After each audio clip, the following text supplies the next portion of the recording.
want them to be able to follow their own interests, do things that encourages independent study. And what's good about it is that it's there and it's there in writing, so kind of we've got to do it. So it's like a really good excuse to do something a bit more fun. Yeah. At Unity College in Burnley, everyone is fully aware of the need for change. 12 months ago, the school was given notice to improve. And when just 21% of pupils achieved 5 A to C, including English and Maths GCSEs, English was identified as a particular weakness in both key stages.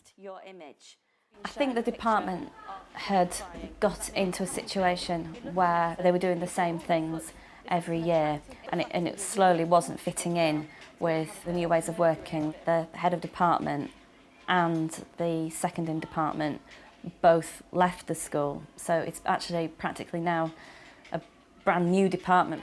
It was at this point that head teacher Sally Cryer looked at the new Key Stage 3 curriculum as a way of improving. We need to improve results, we need to raise standards. Students want to be excited, they want to be motivated, and we use a curriculum to motivate students to want to come to school. And I think now, with the opportunity of the Key Stage 3 curriculum, this is going to further motivate students to want to be in the building and want to learn. But how easy is it to bring about such effective change in a challenging school?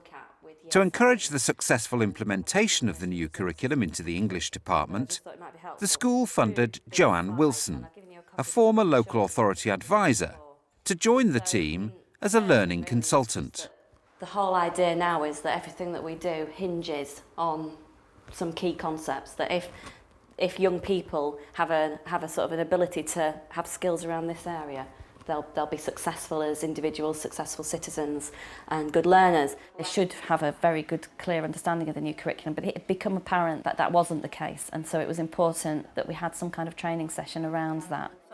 The training session is used to mind map ideas. We could look at designing the front covers. We should design some of them. Yeah. So it's not just, look at publisher, look at sort of developing skills there. What you just said then about the RT links, there's this fantastic piece of software in the CLC and Mr. Patel uses it.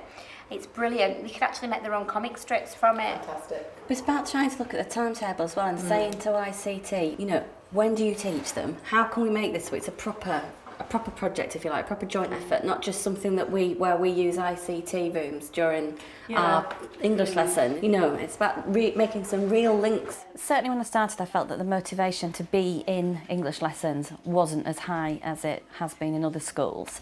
So the first thing to do was to get kids interested and wanting to go to their English lessons and enjoying that. And obviously with the new curriculum, it's much more flexible. It allows a lot more creativity. Joanne uses team teaching sessions to develop areas of the new curriculum, after Ofsted specifically identified the quality of teaching as an area to improve.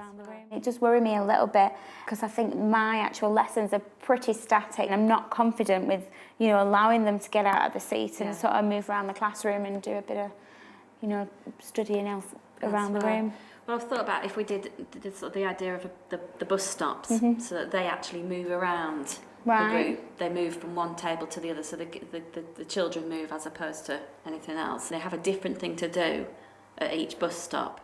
Kelly's a relatively new teacher. She's had a couple of years' experience in the classroom, and she's very keen on moving forward, and particularly with the best ways of getting pupils learning, including getting them out of the seats and moving around the room. And like most teachers, especially teachers in schools which are facing challenging circumstances, that's a bit of a leap of faith. Kelly tries out this new activity with Joanne during a reading lesson with Year 7s, using DVD covers as a focus. As a group, you're going to move to the different bus stops. Miss and I will tell you when you've got to your stops, so you're going to have about 2 minutes at each bus stop, OK? When you finish at bus stop 1, you're going to move to bus stop 2, and so wherever you start, you'll move round till you've been to all 5 bus stops and you end up where you started from in the end. Joanne uses the bus stop activity to encourage more interactive learning. She also finds that it helps significantly with behaviour management. And at the end of the lesson, we're going to ask you to come out to the front and do a little presentation where you tell us about what you've discovered from going around the bus stops. Right, ding ding! Move on to your next bus stop, please. All right. We're enjoying this, aren't we? Right, if we were looking... Find any examples of symbolism. So ask the photographer deliberately put in objects that make you think about something. What impact does it have on you as a viewer, and how does it make you feel? Right, so you've got buildings blowing up, helicopters, explosions, fire. So what's the symbolism there then? It's a war. Right, so it symbolises war. So we know by looking at that picture that it must have something to do with war. What impact does it have on you as the viewers? How does it make you feel? It makes you feel interested. Interested. Because it's a new film, so you're interested in the new film. What is in the background? What is in the foreground? Has the picture been framed to make one thing stand out? Yeah, the man stands out. Why haven't we framed them? Staff, have said for years and years they wish they could have done this, they wish they could have done that, they've been restricted by national curriculum, a straitjacket.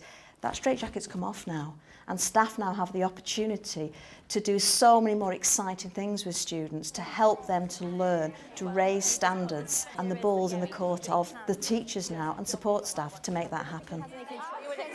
With a need to improve the standard of pupil assessment, Joanne is also keen to work with Kelly on developing the new APP system.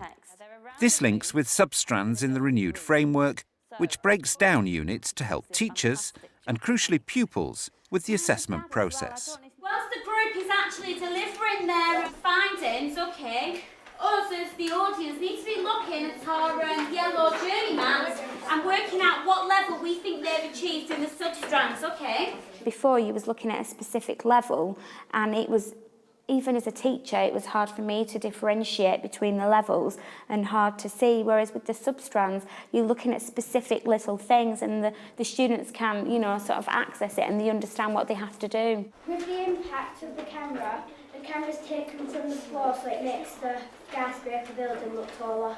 It's got a blended colour, like an orangey red, black, blue and grey, and it makes the lighting look different.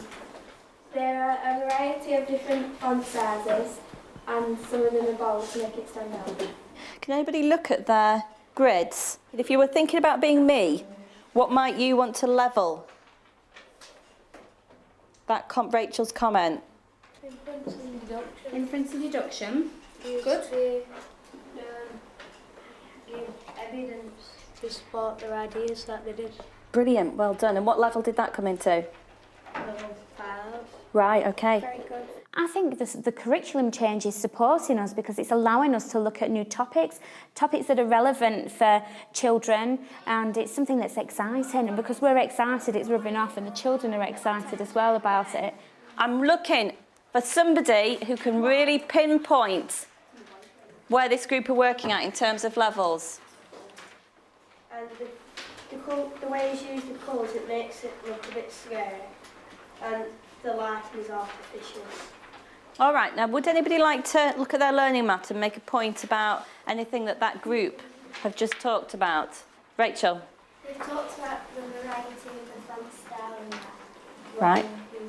So if you're referring to the learning map, what could you do if you looked at that? Where would you place that? At a level 6. The difficulty for many teachers is this marriage between the new curriculum, which is also the renewed framework for English, and APP. So we can deliver these exciting lessons and these different lessons and make students more motivated to learn.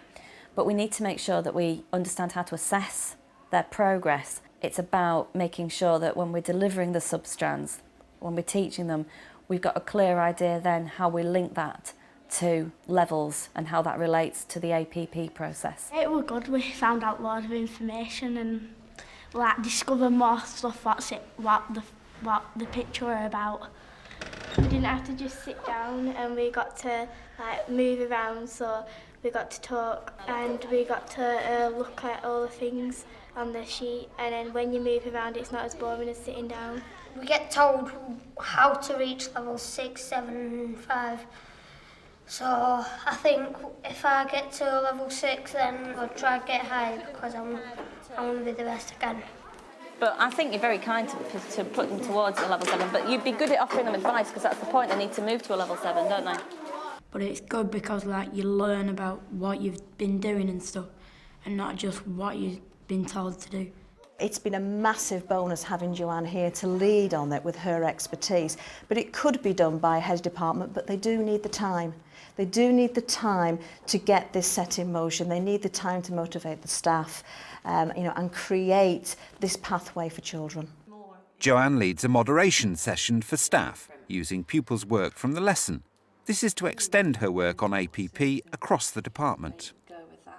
So really we just want to kind of look at it and have a go at levelling it, because I don't think it's not going to be particularly difficult, because again, if the kids could do it, we can do it. So this is Kieran, who did his little presentation there. Didn't really like to, this is the question we set: how is the DVD cover designed to have an impact on an audience?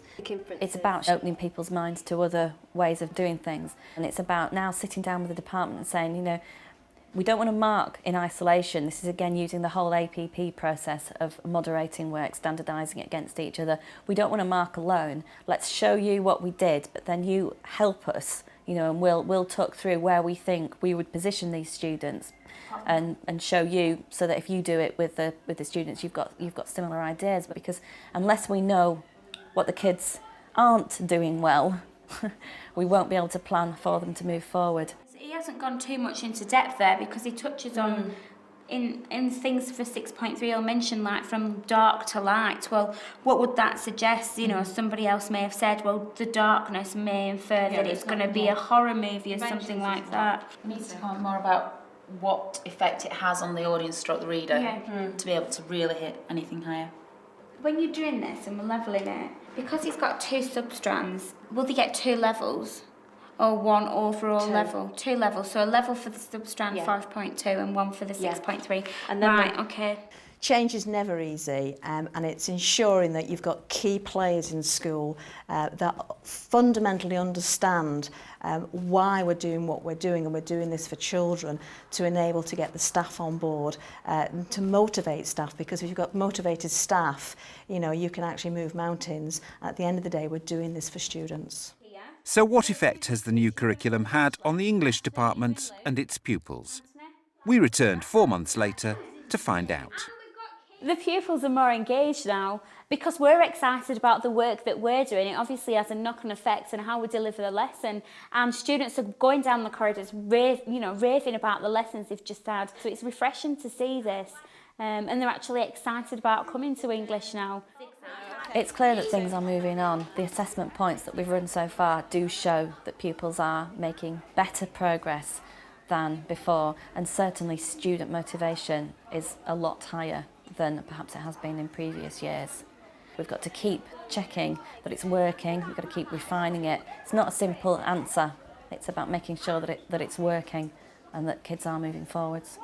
Already children talk about the excitement in English, the motivation in English. They can't wait to get to their English classes, and we're hoping that will filter through, not just through English throughout all years, but across the whole school.